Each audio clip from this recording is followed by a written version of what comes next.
Добрый день, дорогой зритель. И сегодня Бла. Добрый день, дорогой зритель. Сегодня мы возвращаемся в чудесные пиксельные игры, которые неописуемо популярны. Были недавно, но до сих пор, я думаю, популярны. Вот, это Vampire Survivals. А сегодня у нас будет, так сказать, пред 8-мартовский выпуск. Поэтому сегодня, как и обещал, мы с вами посмотрим вот этого вот персонажа Эмельда и Паскуалину. Да, как бы поиграем за женщин, так сказать. А посвятим этот выпуск им. И я так понимаю, что вот Эмельда это вот эта вот чудесная дама с того рта. Вот, и также поизучаем, попробуем усиления, посмотрим, как они работают, что они вообще нам дают. В общем, что греха таить, начинаем. Начать. Вот, я не помню, говорил ли я об этом в прошлый раз. Если говорил, то ладно, если не говорил. Ух ты, так быстро. А защищает от урона, когда активно? Я думаю, да. Вот, что в игре есть одна безумно просто чудесная функция беспалевной музыки, которая как бы такая музыка без авторских прав. И есть у меня ощущение легкое того, что как бы отчасти это и сыграло на ее популярности безумной. Вот, потому что как бы ее и интересно снимать всем. Ты не думаешь, не переживаешь, тебе не нужно как-то запариваться, ты можешь вообще снимать по ней Silent Play, по сути, да, и как бы все будет хорошо, а как мы знаем, от популярности вещей в медиа зависит и популярность и у игроков, да, поэтому, я думаю, это сыграло свою роль. Так, что мы хотим? Копия, кнуты, ножи. Копия, кнуты, ножи. Наверное, копия. Да, как мы знаем, в один момент появятся злые дяди-скелеты. Их будет много. И вот эта функция отскакивания этого копья от края экрана, я думаю, сыграет нам на руку очень и очень сильно. Конкретно в этот момент. Ну, опять же, если мы доживем до того момента. Мне вот очень интересно вот эта функция отдаления, да, которая как бы предусматривает, что, я не знаю, типа отдаления. Потому что я не чувствую того, что экран отдалился, но мыши стали меньше. И очень как-то непонятно все это. О, магнитосфера. Вот это я хочу. Я хочу подбирать опыт с большего расстояния. Да, я все это время, пока, значит, готовился к ролику, и я прям спать не мог, у меня в голове повсюду были мысли о том, ведь это же игра про то, где можно собрать супер крутой балансный билд. И я вот думаю, как много новых возможностей откроется по мере, так сказать, продвижения и прокачки дальнейшей, потому что постепенно открываются новые всякие вещи интересные. И стоит ли сейчас думать о том, какой билд будет более идеальным и к чему стоит стремиться, либо стоит для начала открыть все остальное и потом уже рассматривать эти моменты. Вот. Чарующий жезл. Я думаю, да. Вот. И также я думаю, что, обилие вариантов, да, то есть вариативность, при этом, не очень сложная основная механика, да, вот эта вот чудесная схема, которая, я думаю, поработит мир в один момент. Easy to Learn, Hard to Master, она сыграла, так сказать, свою роль. популярности этой игры, потому что, ну, как бы вот на начальном этапе знакомстве с игрой это очень легко выглядит и играется, и ты как бы так легко играешь и собираешь разные интересные билды, разные интересные сборки, но вот как бы потом выходит очень много страшных мобов и говорят, что ну как бы твой билд говно. И там уже начинаются моменты, либо нужно дальше думать и балансировать свой билд как-то очень красиво, либо же иметь очень ловкие пальцы. Управление, к счастью, довольно отзывчивое, и если ты управляешь на клавише WASD и не мышкой, вот, поэтому все прям, ну, красиво. Так,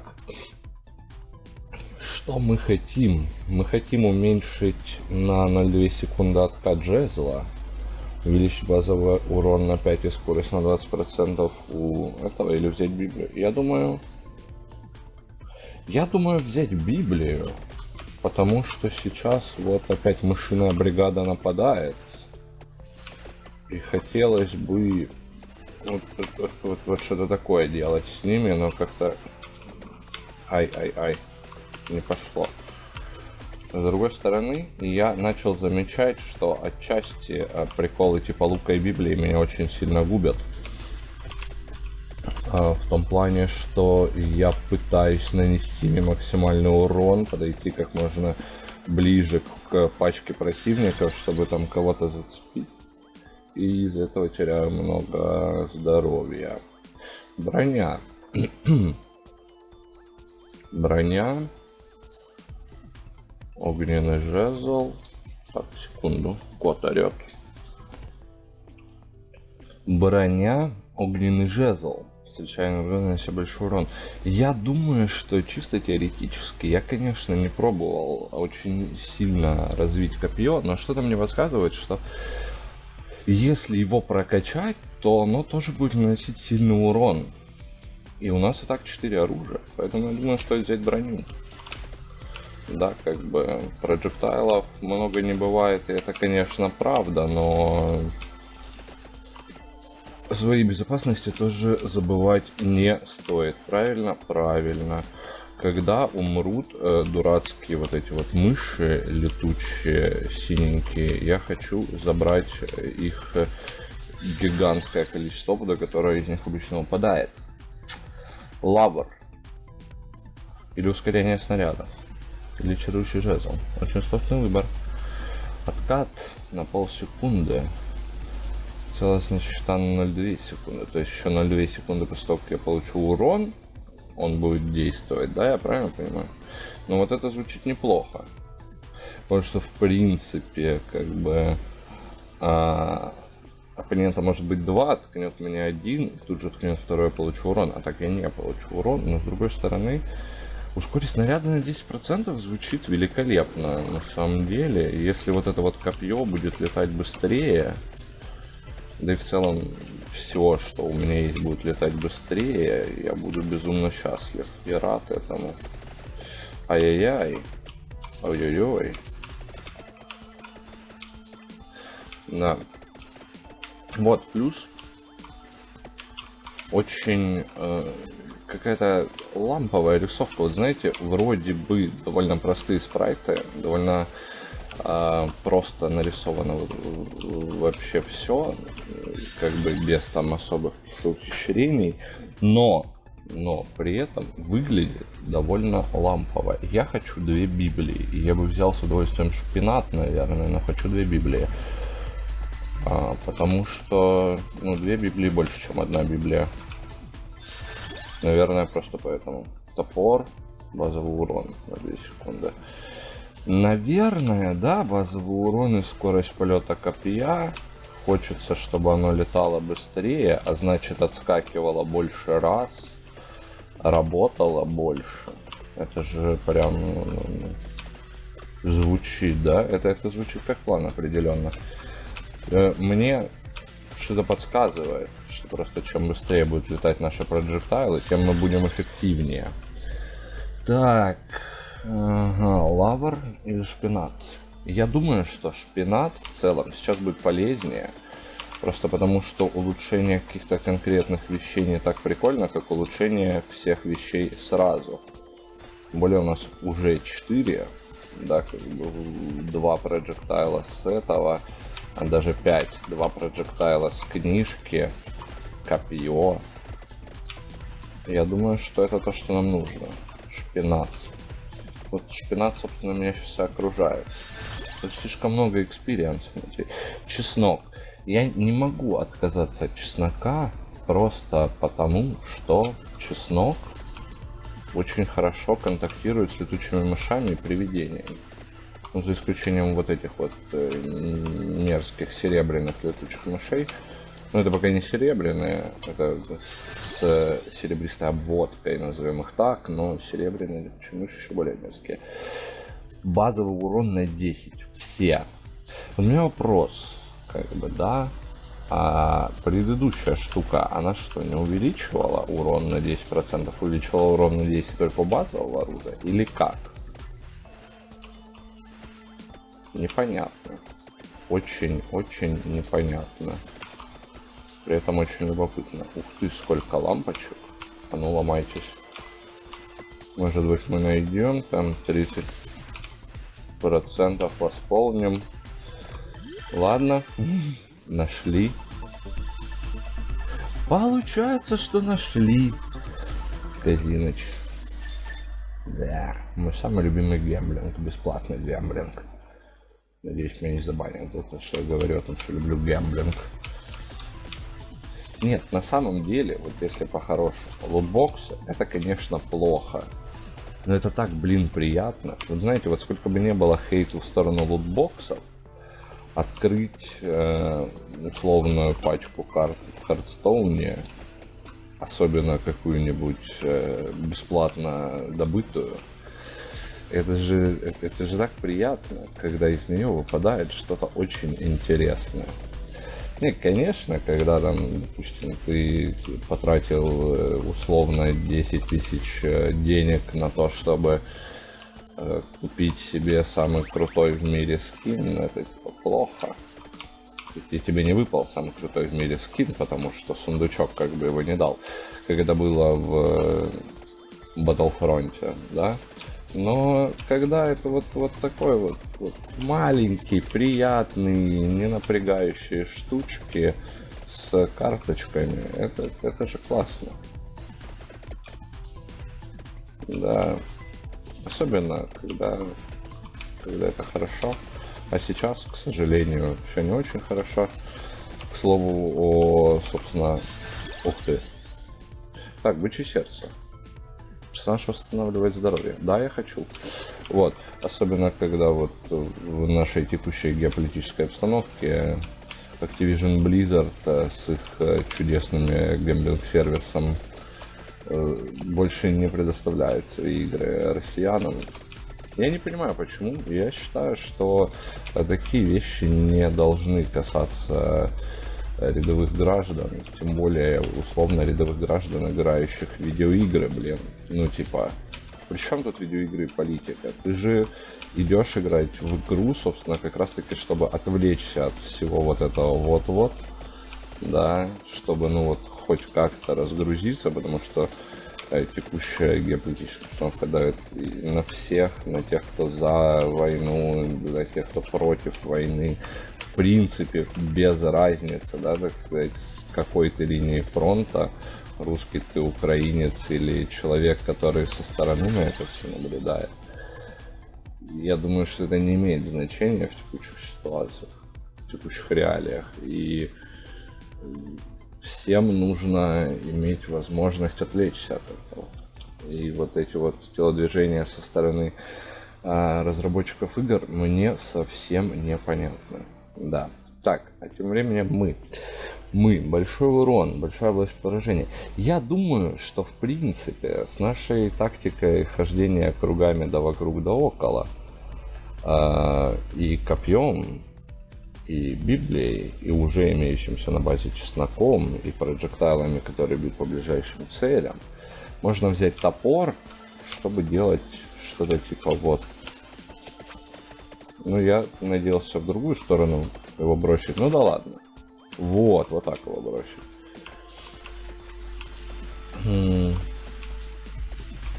Топор. Я считаю на текущий момент, что как бы у нас довольно неплохой билд в плане оружия. Ой-ой-ой-ой. Просто потому, что, ну как бы, если судить об оставшихся аналогах, голубь мне не очень нравится, потому что он какой-то слишком уж случайный, я бы сказал так. 3 фаербола довольно медленные, да и как-то, ну, они летят сугубо прямо. То есть ты вроде как хочешь, чтобы они били чеснок. Объективно чеснок. Я люблю чеснок. Да, после того, как я поиграл в Vampire Survival в первый раз, я полюбил чеснок еще больше. Вот. Знаете, вот это вот, как бы, да, ты такой поел, значит, борщичка с чесночком. Вот зашел в Vampire Survival и убиваешь летучих мышей чесноком, получайте. И как бы жизнь стала чуточку интереснее. Деньги, неинтересно. Стоп, у меня полное здоровье. Ой, добыча сердца прям неплохо работает. 0,2 здоровья в секунду. То есть, это мы, получается, за 5 секунд восстанавливаем единицу здоровья. Если бы еще понимать примерно урон, да, наносимый как бы вражескими юнитами, потому что он никак не отображается. Вот мой отображается, а наносимый ими урон почему-то никак. Так. На 5. 2 топора. Или еще увеличить весь. Я думаю, что стоит еще увеличить весь урон. На 10%. Но это как бы не такие уж и большие цифры на самом-то деле. Сейчас. Но это инвестиция в будущее. Небольшие же цифры. Ну нет, не то чтобы что сильно прям поменялось. Но я думаю, это неплохая инвестиция в будущее. Тем более, что я хочу, чтобы мне дали. Я понял, вы не хотите меня выпускать. Проклятый цветочек, уйди. Вот, что как бы в будущем, да, этот круг, он гораздо более беспощадный, чем предыдущий. И он очень долго не рассеивается. По-моему, в последний раз, когда я наблюдал за тем, как быстро он рассеется, он рассеялся в тот момент, когда там не осталось свободного пространства среди этих цветочков. И все заполнили мобы. Очень интересно. Хотя, может быть... Вот. Так, стоп. Вот это то, о чем я говорил, собственно.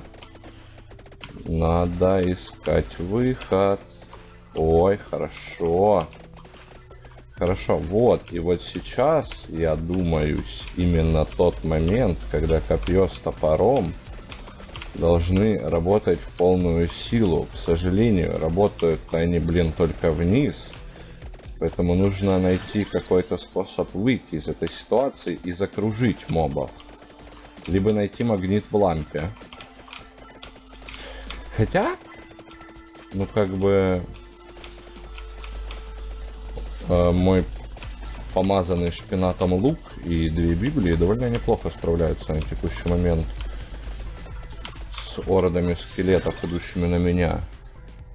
Еще шпинат. Я думаю, что можно еще шпинат. Ай. Так. Надо бы пару ламп сломать. Деньги не то. Монетки тоже не то. Мерзкая летучая мышь. Оборотни. По-моему, никогда до этого не встречала. Ай. Тише. Так. Канделябр. Это что-то новое. Размер атаки на 10%. А это... Блин, магнитосфера. И бычье сердце. Канделябр. Давайте, по крайней мере, попробуем. Размер атаки. Кажется мне, что лук все-таки тоже увеличился. Чего я, собственно, и хотел. А это уже звучит прекрасно. Если увеличился Ой, чеснок. Если радиус чесночка увеличился тоже, то это прям великолепно. Просто потому что, ну, как бы, уже... Ага. Красота. Красота. Посмотрите, что происходит. Много экспириенса, которые настреляли, которая, ну, в честь, да, так 8 марта, пусть у нас будет Феминити Фул и экспириенса тоже. Опыт, о да. А вот что-то как привидение, мне всегда казалось, что чеснок их убивает гораздо быстрее. Но, видимо, нет. Врагу не сдается наш гордый варяг. Это прям убийство. А как выживать? Я раньше думал, что нельзя выжить после 11 минуты, конечно, дожил до 13. Но как выживать-то в таких условиях, я совсем не понимаю. Ладно, новое достижение. Увидите в общем сложности, сколько-то там скелетов. 20 уровня в безумном лесу. 3000 скелетов. Окей. Открыто 2. Что открыто у нас?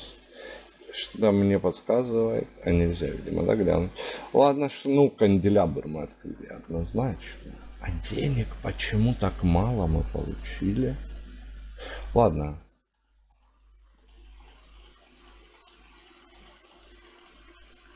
И ничего мы, собственно, купить не можем. Минимум 200 денег нужно. Ну, в общем, тогда получается Паскуалина идет. Мы открыли нового юнита. Получает больше снарядов каждые 20 уровней. Угу. Максимум 3, 60. Снаряды становятся на 10% быстрее каждые 5 уровней. Вот, Паскуалина. Ее стартовое оружие это копье. А вот это неожиданно. А вот и... Ну, разработчик, собственно, занимается игрой. К слову, вот прям вчера записываю, я, получается, 5 числа, 4 числа вышел апдейт. И я прям, ну, как бы наблюдаю за этим. Не знаю, а что это? Я понял. Новые приколы прям со старта. И прям как-то очень неожиданно эти новые приколы. Вопрос. Библиотека ограничена в ширину? Или, возможно, тут есть какой-то путь за пределы? Что, нету? Что? Что? Да за что? Что за буллинг песчаными людьми в библиотеке? Почему песчаные люди бегают по библиотеке? Почему, не знаю, там не совы, книжные черви? И почему песчаные люди вампиры? Святая вода. А вот, наверное, я бы и не отказался. Хотя, наверное, для Библии было бы лучше. Нет, на текущий момент я хочу больше проджектайлов. А чё вы такие быстрые-то? За что они такие быстрые? То есть не хотя бы, по-моему, с каждого падает по опыт, в отличие от мышей, с которых не с каждой падает опыт. А вот он, собственно, новый наш канделябр. А может быть, копья увеличить. Это базовое наше оружие. Скорость на 20%, а у нас там будет на 5% увеличение на следующем уровне. Нет, наверное, размер хочу, потому что раз уж взял святую воду, то, ну, как бы, стоит увеличивать размер луж. Почему не увеличился размер лужи святой воды? Да господи, стоп! Я только что понял, что как бы надо бы поискать лампы. Потому что чего-то их я, собственно, не наблюдаю. Где? Ну это какая-то нечестная локация. Подождите. В смысле? В смысле? Так, Паскуалина. Паскуалина. Да, начать, да, выбрать. Я думаю, что я пока что не очень хочу в библиотеку. Пока что мы в лес все-таки вернемся. Не считаю себя таким профессиональным игроком на этом персонаже, чтобы идти в какие-то там Stage 2 комнаты. Мне не очень понятно, куда она, собственно, стреляет своим, блин, копьем. И как его вообще можно контролировать. Потому что, по-моему, это абсолютно хаотично происходит. Так.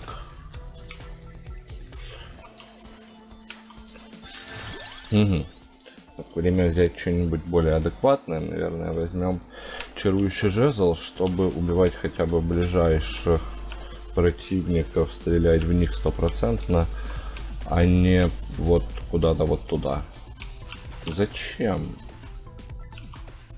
Если понять паттерн, в принципе, этого копья, то ну как бы все бы стало проще.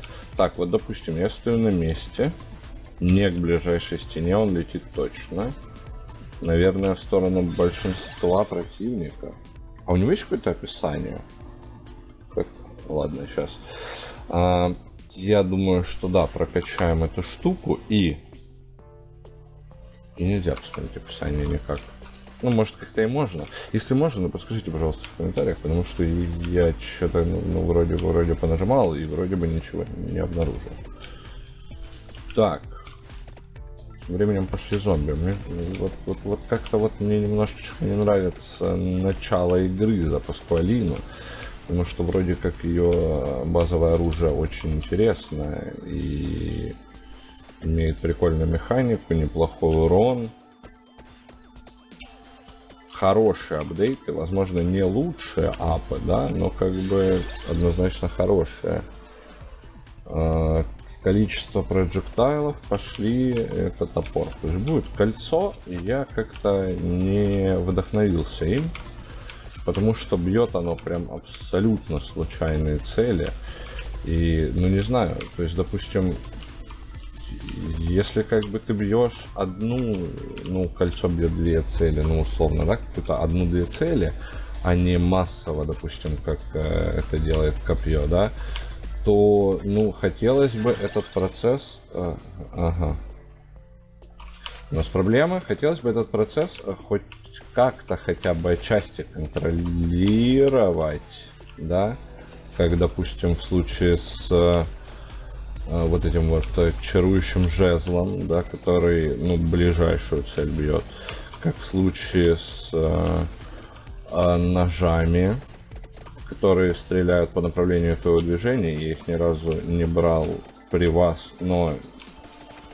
Ну, в общем, есть, значит, артефакт, да, ножи, которые стреляют туда, куда ты смотришь. Собственно, как и кнут первого персонажа, который мы видели в прошлой серии, но кнут он-то бьет это только в горизонтальной плоскости. Вот. Так, ну, я предлагаю дальше заняться прокачкой копья.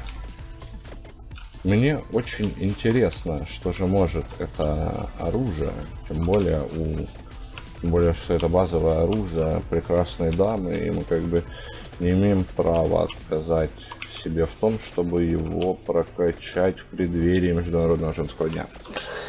Да, красота, красота. Нет, ну урон вроде бы достаточно неплохой, к слову, у него. Вот найти бы что-нибудь, какую-нибудь Библию бы, наверное, бы подобрать, или лук, ой, чеснок, прям вообще, чеснок прям я считаю лучшим артефактом в игре. У меня не падает, увеличим броню, я думаю, вот, потому что он отталкивает, он наносит урон, и он ваншотает мышей. При этом он концентрирует вот эти вот, собственно, сферы опыта, да, как бы в одной зоне, в отличие от копья Паскуалины, которая вот-вот полетела и куда-то туда вот далеко и непонятно. Базовый урон на 20. Я думаю, базовый урон на 20, да. Вот, и потом ходи вот это вот, собирая опыт по всей арене, куда-то в непонятных направлениях, враги-то спавнятся со всех сторон, вне зависимости, да, от того, где мы их убиваем или не убиваем, хотя, может быть, у них есть какой-то паттерн, надо будет последить за этим делом, но скелеты, появляющиеся на 11 минуте, подсказывают мне, что, возможно, на разные дистанции за краем экрана появляются враги, но как бы все они появляются прям со всех сторон. Вот, потому что выходят они стабильно со всех сторон, кто-то раньше, кто-то позже. Так, увеличивает размер атак на 10%. Канделябр. Я считаю, что... Да, наверное.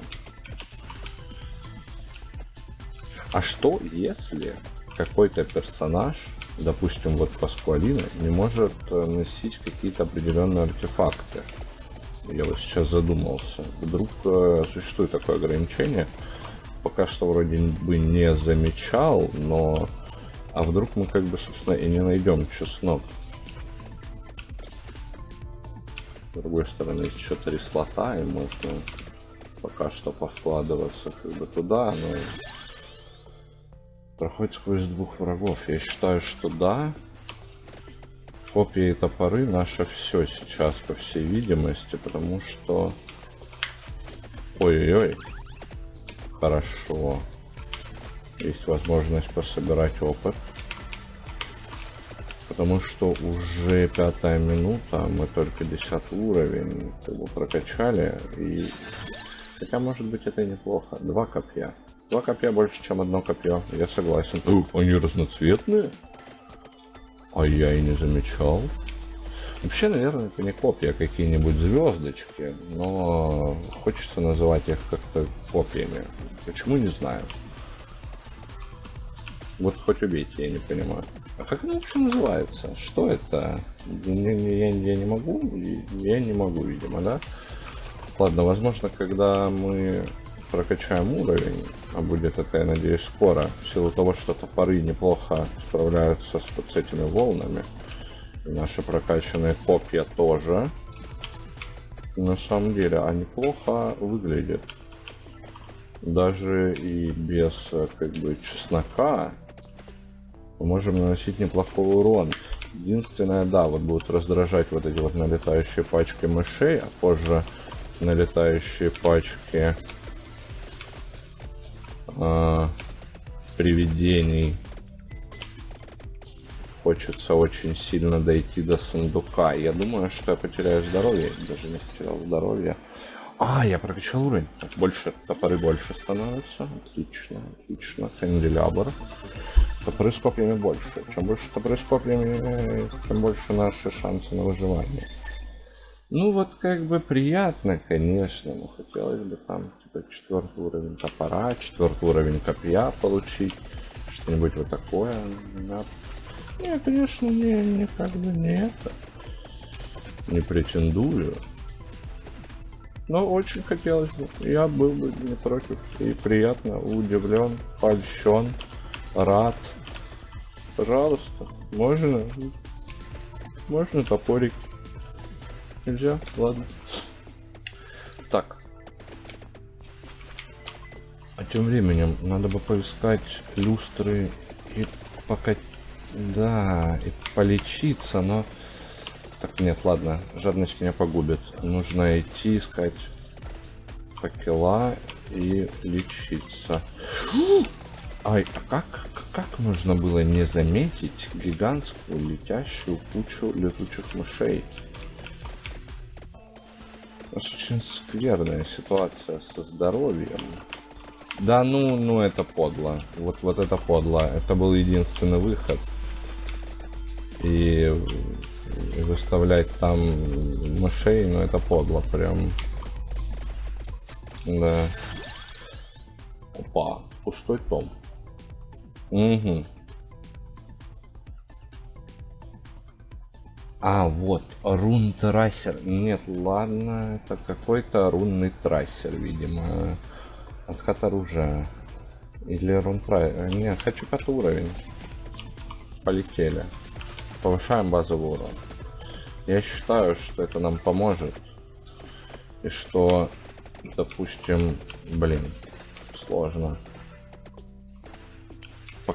Пока оно не сметает с одного удара все на своем пути, наверное, это не лучшая тактика. Откат, в принципе, и так неплохой. Ну, как бы... Я не то чтобы прям очень сильно страдаю от скорости, от частоты, да, вылета наших штук. Неплохой момент, чтобы собирать немножечко опыта. Так, а тем временем, кажется, я не зарегистрировал момент того, как я получил очень много урона. Но мне позвонили, прошу прощения за мой непрофессионализм. Надо было выключить звук, но звонок был важный. Курьеры, они такие люди. Ну, в общем-то, в принципе, звучало неплохо, но, если быть честными, то О был интереснее гораздо как персонаж. Вот. А тем временем пришла моя любимая кошка, залезла на меня, моя зайка, и я с вами прощаюсь. До новых серий.